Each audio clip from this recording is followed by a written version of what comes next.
행복한 안식일입니다. 한 주간도 여러분 평안히 보내셨나요? 네, 이 시간 하나님의 말씀을 통해 우리의 믿음이 성장하는 귀한 시간이 되기를 기도합니다. 네, 여러분 서이추라는 말을 들어보신 적이 있나요? 네이버 블로거를 해보셨던 분이나 지금 하고 계시는 분들은 이 단어를 많이 들어보셨을 거예요. 혹시 뜻을 알고 계시는 분이 계신가요?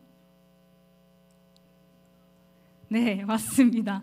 네, 서이추란 앞서 제목 PPT에서도 봤듯이 서로 이웃 추가하기의 줄임말입니다.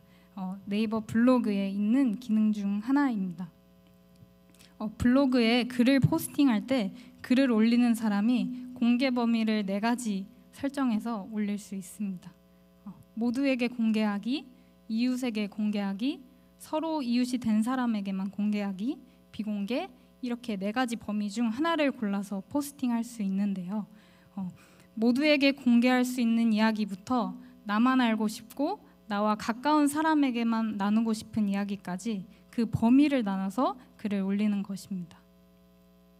따라서 상대방과 서로 이웃이 되게 되면 보다 더 일상적이고 사적인 이야기를 볼 수 있게 되는 것입니다.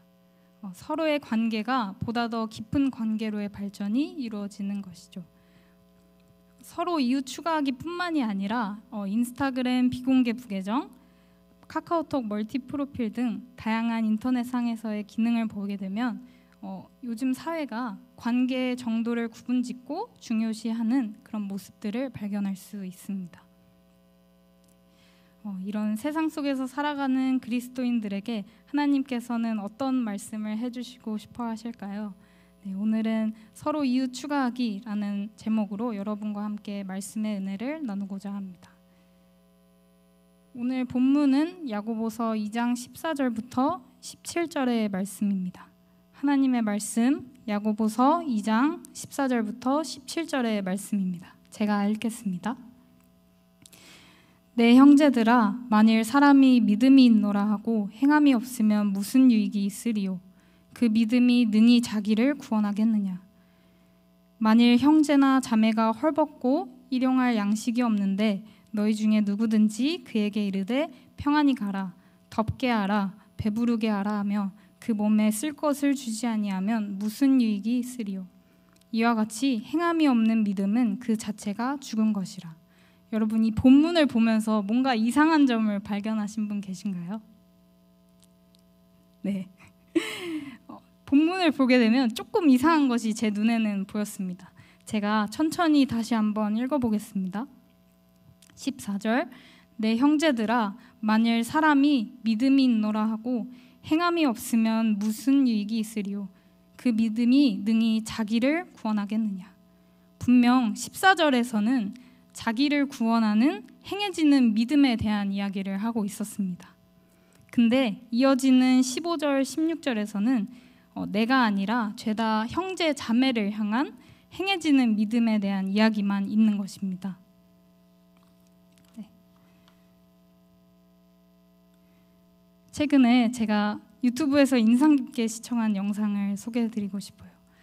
Yes, He Is라는 기독교 컨텐츠 채널에서 업로드한 안 믿는 친구들이라는 영상입니다. 이 영상은 교회에 다니지 않는 3명의 친구가 이야기하는 기독교와 교회 그리고 크리스천 친구에 대한 인터뷰입니다. 이 영상을 통해 우리가 그리스도인으로서 어떤 고민을 해야 하며 어떤 마음과 생각을 가지고 복음을 전해야 하는지, 그리고 어떤 태도를 가지며 사람들에게 어떻게 행해야 하는지 많은 생각거리를 던져주는 영상이었습니다. 인터뷰 중에 믿지 않는 친구들이 교회 전도에 대해 말하는 부분이 참 인상 깊었는데요. 그 친구들 입장에서 모르는 사람이 자신을 전도하려고 했을 때 이런 마음이 든다는 것입니다. 저를 아세요? 저는 당신을 모르는데 왜 당신은 저를 전도하려고 하는 겁니까? 이런 반감이 마음속에 많이 생겼다는 것입니다. 교회에 더 나가기 싫은 마음만 생겼다는 것이죠. 그런데 이러한 생각을 가졌던 친구들이 시간이 지나고 어느 순간 자신이 교회에 대한 궁금증을 가지게 되고 교회에 나가고 있는 자신을 발견하게 되었다는 것입니다. 어떻게 그렇게 할 수 있었을까요? 바로 믿는 친구의 삶 속에서 자연스레 경험한 선한 영향력 때문이었습니다. 친구가 자신을 사랑하고 있다는 것을 느끼고 있었기 때문에 그 친구의 삶을 통해 교회에 대한 궁금증, 관심이 생겼고 교회에 가보고 싶다는 생각까지 하게 되었다는 것이죠. 믿는 친구의 그 믿음을 통한 행함, 즉 삶으로 보여지는 선한 영향력을 통해 정말 자연스럽고 강력하게 그들의 마음 문을 열 수 있었다는 것입니다. 이와 같이 믿음은 행함으로 드러나고 그 행함은 다른 이를 구원하는 힘을 가지고 있습니다. 나의 믿음의 영역이 나의 구원에만 국한되어 있지 않는다는 말입니다. 그렇다면 참된 믿음의 행함이란 무엇일까요? 본문 말씀 뒷부분을 이어서 살펴보겠습니다. 우리 조상 아브라함이 그 아들 이삭을 제단에 바칠 때 행함으로 의롭다 하심을 받은 것이 아니냐.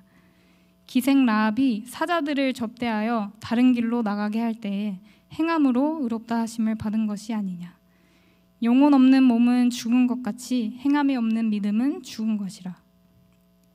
아브라함은 오직 하나님의 명령에 따라 독자 이삭을 제물로 바칩니다. 어떤 망설임이나 주저함이 없었습니다. 창세기 말씀을 보면 오히려 아브라함이 새벽부터 일찍이 이삭을 제물로 바치려고 나가는 장면을 저희가 묵상하면서 발견하게 됩니다. 기생 라합은 자신의 목숨을 잃을 수도 있었으나 다른 이들의 목숨을 살리고자 정탐꾼들을 숨겨줍니다. 개인의 안전보다 타인의 목숨을 살리는 것이 그에겐 더 중요했던 것이죠. 그들의 믿음이 하나님의 명령에, 하나님의 계획에 자신이 가진 모든 것을, 가장 소중한 것들을 내려놓는 행함으로 드러납니다. 행함으로 그들의 믿음이 증명되었습니다. 그러므로 참된 믿음은 행함으로 이어집니다. 이해할 수 없는 상황에도 하나님의 뜻을 따르게 됩니다. 어떤 상황 속에서도 내가 그분을 믿고 의지하며 따를 때에 나를 가장 좋은 길로 인도하실 분이심을 믿기 때문입니다. 참된 믿음은 또한 이웃에게로 향합니다. 내가 손해를 보더라도 이웃의 어려움과 부족함과 아픔을 채우는 것이 기쁨이 듭니다. 예수님께서도 그렇게 하셨습니다. 우리를 사랑하시는 예수님께서는 어떠한 어려움도 감수하셨습니다. 예수님께서 당시에 예수님을 예의주시하고 있던 유대인들 앞에서 안식일에 손마른 병자를 고치십니다. 안식일에 병자를 고치면 유대인들에게 더 큰 미움과 핍박을 받을 것을 아셨음에도 불구하고 그분은 아픈 자를 결코 지나치실 수 없었습니다. 엘렌 G 화이트의 시대의 소망에는 이 이야기를 이렇게 설명합니다. 시대의 소망 286쪽입니다. 또 어느 안식일에 예수께서 회당에 들어가셨을 때에 그곳에 손이 마른 사람이 있는 것을 보셨다. 바리새인들은 예수께서 무엇을 행하시는지 열심으로 살펴보고 있었다. 구주께서는 안식일에 병을 고치면 범죄자로 여김을 받을 것을 잘 아셨으나 주저없이 안식일을 가로막은 유전적 요구의 벽을 무너뜨리셨다. 예수님께서는 결국 손 마른 병자를 고치셨고 오늘날 모든 아픈 사람들에게도 회복을 약속하십니다.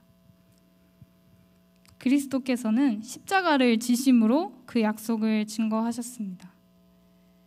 예수께서는 조금 나아가사 그들이 당신을 보고 들을 수 있는 멀지 않은 거리의 땅바닥에 엎드리셨다. 그분은 죄로 말미암아 아버지에게서 분리되었다는 것을 느꼈다.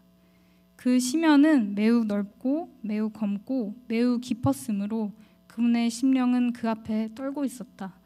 이 고민을 피하기 위하여 그분은 그의 신성의 능력을 행사하지 말아야 하였다. 인간으로서 그분은 인간의 죄악의 결과를 감당해야만 하였다. 인간으로서 그분은 범죄에 대한 하나님의 진노를 견디어야 하였다. 예수님께서는 이 세상 모든 죄를 지실 때에 죄로 인해 하나님과 분리되는 고통을 견디시면서까지 그렇게 하셨습니다. 우리를 사랑하시는 그리스도께서는 십자가로 우리의 죄를 지시고 우리의 중보자가 되시며 모든 시험의 승리자가 되셨습니다. 성경이 말하는 바람직한 행함이란 행해지는 믿음, 즉 사랑으로 실천되는 믿음입니다. 행함이란 예수님께서 나에게 하셨듯이 나도 내 이웃에게 그렇게 하는 것이죠. 행함은 예수님이 나에게 얼마나 중요한 분이신지 삶으로 고백하는 것입니다. 제게 소중한 친구가 있었습니다.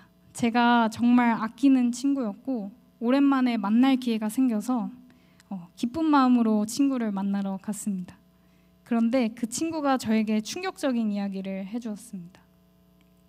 자신이 우울증으로 하루하루를 힘겹게 살아가고 있다는 말을 하는 것이었습니다. 저는 그때 이 친구에게 어떤 말을 해줘야 할까? 내가 어떤 행동을 해야 이 친구가 조금이나마 행복할 수 있을까? 라는 고민을 계속 했었는데요. 그런데 저는 그 친구에게 아무 말도 해줄 수 없었고 아무것도 해줄 수 없었습니다. 이렇게 무능력한 제 자신의 모습을 보면서 너무 괴롭고 슬펐던 시간이었습니다.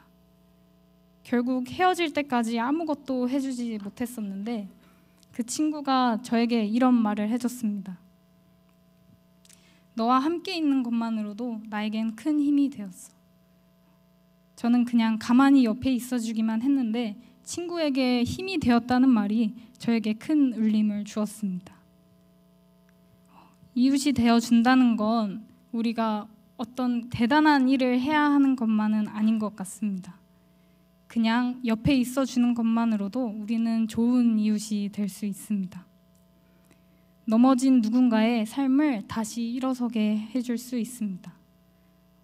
하나님께서 무능력한 저를 통해 친구에게 작은 힘을 주었던 것처럼 하나님께서는 오늘날 우리 모두를 통해 세상을 구원하고자 하십니다. 그 방법이 우리가 보기에 하찮고 작아 보일지라도 하나님께서는 이 모든 방법을 통해 역사하십니다. 그러기 위해 우리는 하나님과 서로 이웃 추가하기, 세상과 서로 이웃 추가하기를 해야만 합니다. 날마다 하나님과 동행하는 삶을 살아야 합니다. 내 삶이 너무 형편없어서 이런 그리스도인이라는 이름마저도 부끄러울 때 우리의 모든 순간을 바라보시고 모든 순간에 함께 하시며 모든 아픔에 함께 울어주시는 주님을 바라보셨으면 좋겠습니다. 매일 넘어지고 또 넘어져도 사랑으로 우리를 붙드시는 주님의 손을 의지하여 모든 어려움을 이겨내고 믿음의 길을 걸어가게 되기를 원합니다. 그런 매일의 삶을 통해 우리도 세상에 좋은 이웃이 되었으면 좋겠습니다. 우리가 세상과 서로 이웃이 될 때 그들이 어디 가서 말하지 못하는 아픔을 우리가 볼 수 있게 되고 그 아픔에 공감하고 반응할 수 있게 될 것입니다. 우리 주변에 아파하는 사람이 있나요? 그런 사람들이 보이시나요? 우리를 다시 일어나게 해주시는 하나님이 그들도 일어나게 해주실 것입니다. 그렇다면 우리의 믿음으로 그들을 살게 합시다. 우리가 삶으로 주님을 나타낼 때, 세상에 좋은 이웃이 될 때 세상이 주님을 보게 됩니다. 말씀을 마치겠습니다.